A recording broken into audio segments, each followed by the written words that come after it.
Shalom, seluruh sahabat Klavos Sukacita dimanapun Anda berada. Berjumpa lagi dengan saya di channel Klavos Sukacita. Di saat ini saya sementara berada di Kampung Brianlo, tepatnya distrik Hobart, Kabupaten Sorong. Sahabat Klavos yang Tuhan Yesus berkati, sukacita tetap akan ada di dalam kehidupan kita ketika kita mengandalkan Tuhan. Dan kebenaran firman Tuhan menjadi kekuatan besar setiap orang Kristiani. Saya akan bagikan kebenaran firman Tuhan, tetapi sebelumnya mari kita berdoa.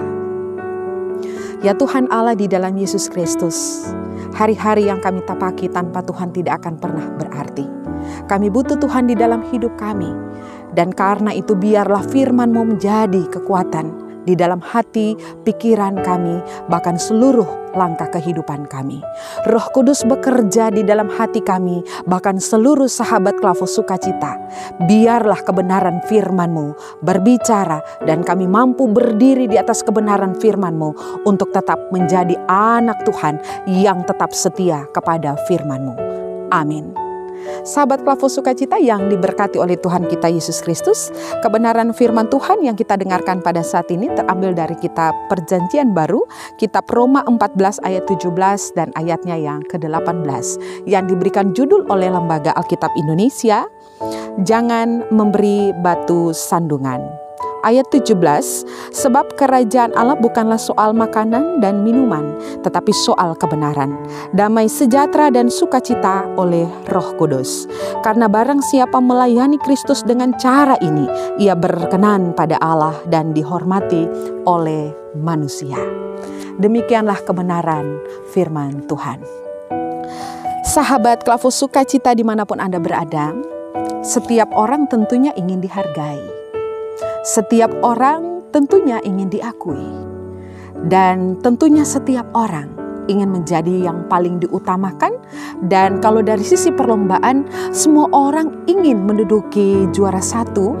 Dan tepatnya setiap orang ingin menjadi yang paling utama dari semua orang. Sahabat Klavos yang diberkati, sadar ataupun tidak sadar, di dalam kehidupan kekristenan kita adalah bagian daripada kita berlomba secara imanen. Kehidupan kekristenan kita layaknya harus dipahami dengan benar, bahwa soal kehidupan kekristenan kita yang kita jalani, kerajaan sorga menurut catatan Alkitab tidaklah jauh daripada kehidupan kita. Kerajaan sorga yang dimaksudkan di dalam kitab Roma bukanlah kerajaan sorga yang selama ini kita pahami adalah sebuah kehidupan yang kekal, lalu kemudian kita hidup dengan sejuta kebahagiaan dan kesenangan. Tetapi di dalam sebuah catatan bahwa persoalan kerajaan sorga itu pun dekat di dalam hidup kita. Baik secara pribadi, baik dalam kehidupan rumah tangga, maupun dalam bergereja, maupun persekutuan dimanapun kita berada. Sahabat Klavos yang diberkati, dalam kebenaran firman Tuhan menjelaskan bahwa sesungguhnya persoalan kerajaan Allah bukanlah persoalan makan dan minum. Definisi kebahagiaan itu bukan persoalan secara jasmani saja yang harus kita paparkan secara jasmani adalah makan dan minum. Soal pakai, soal tinggal, bukan hanya ukuran-ukuran itu sebenarnya. Tetapi yang dimaksudkan di dalam kebenaran firman Tuhan bahwa sesungguhnya yang dimaksudkan dengan konsep kerajaan Allah yang kita bisa lakukan di dalam kehidupan kita dan itu nyata dekat dengan kita adalah soal kebenaran, damai sejahtera, sukacita oleh Roh Kudus. Kalau ada Roh Kudus di dalam diri kita, maka terpancarlah seluruh sikap, tutur kata dan tindakan kita yang sesuai dengan kebenaran firman Tuhan. Kalau Roh Kudus bekerja di dalam diri kita, maka yang terjadi adalah kita tidak hanya berkhotbah sebagai seorang pendeta, baik di atas mimbar, baik di hadapan banyak jemaat, tetapi justru yang kita lakukan di dalam kehidupan kita keseharian adalah menghisap rokok bagi seorang pendeta laki-laki. Sama halnya juga bahwa seorang pendeta, kita juga mengerjakan apa yang dibilang dengan konsep kerajaan Allah. Konsep kerajaan Allah bagi seorang pendeta adalah bagaimana mengukur khotbahnya menjadi ukuran di dalam dirinya. Kalau you berkata jujur di dalam khotbahmu, pertanyaannya adalah konsep kerajaan sorga, apakah engkau mengerjakan kejujuran di dalam hidupmu?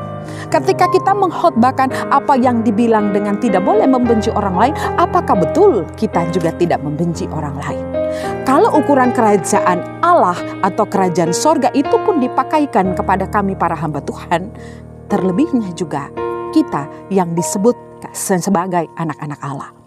Anak-anak Allah harus mengkonsepkan apa yang dibilang dengan kerajaan sorga.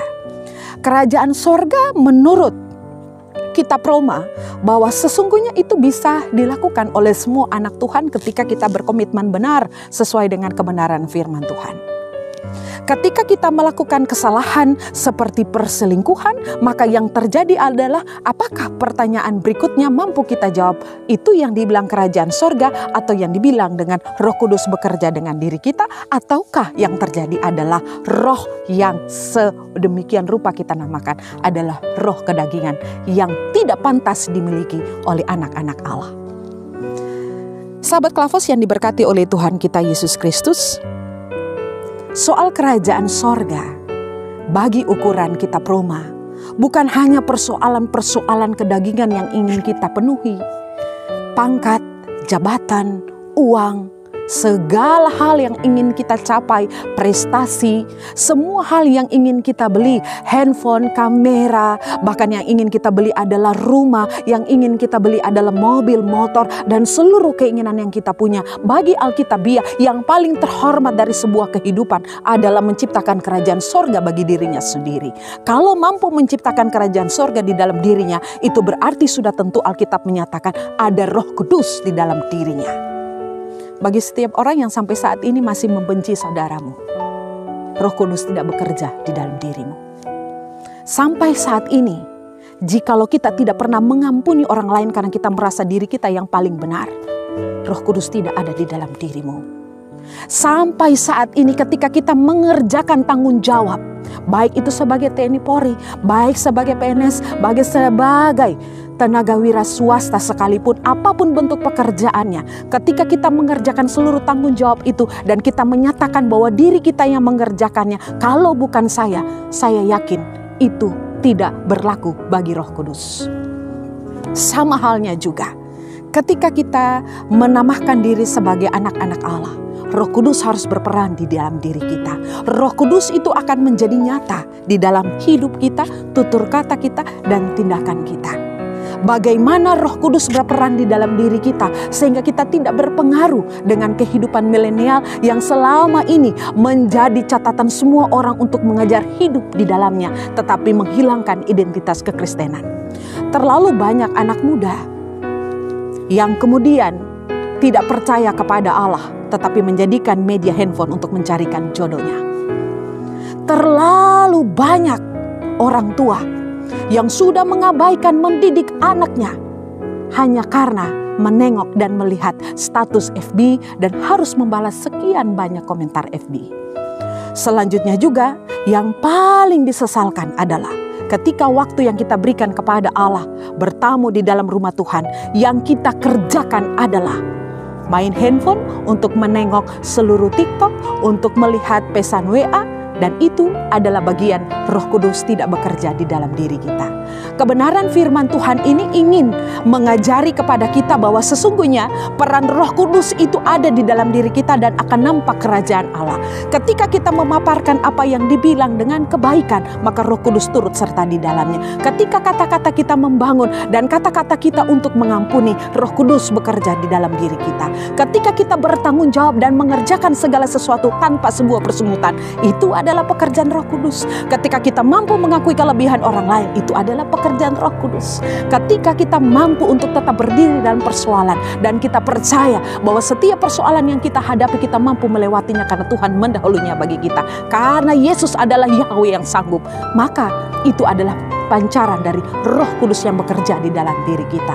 Sehingga segala keberadaan yang sulit akan terkesan seperti kerajaan sorga yang dikelola baik oleh anak Tuhan yang penuh dengan Roh Kudus. Amin. Mari kita berdoa. Kepada Allah saja kami menyerahkan seluruh tanggung jawab dan hidup kami. Seluruh tanggung jawab kami bagi setiap sahabat Klavos dengan setiap panggilan yang telah Tuhan tetapkan. Biarlah diberkati oleh Tuhan. Kami percaya Tuhan tidak pernah meninggalkan kami, tetapi tangan Tuhan tetap memberkati, menjaga dan melindungi. Biarlah kebenaran firman-Mu menguatkan kami, agar kami patut terus di dalam kebenaran firman-Mu. Dan kami menciptakan kerajaan sorga di dalam hidup kami secara pribadi. Baik di tengah-tengah kehidupan rumah tangga, keluarga, maupun dalam persekutuan organisasi dan gereja. Kami minta diberkatilah setiap hamba Tuhan di channel Klavos Sukacita. Biarlah berlipat gandakan dengan seluruh hikmat, sehingga mereka terus berkarya dalam tanggung jawab pelayanan pemberitaan kebenaran firman-Mu. Di dalam nama Tuhan Yesus kami berdoa. Amin. Shalom, Tuhan Yesus berkati.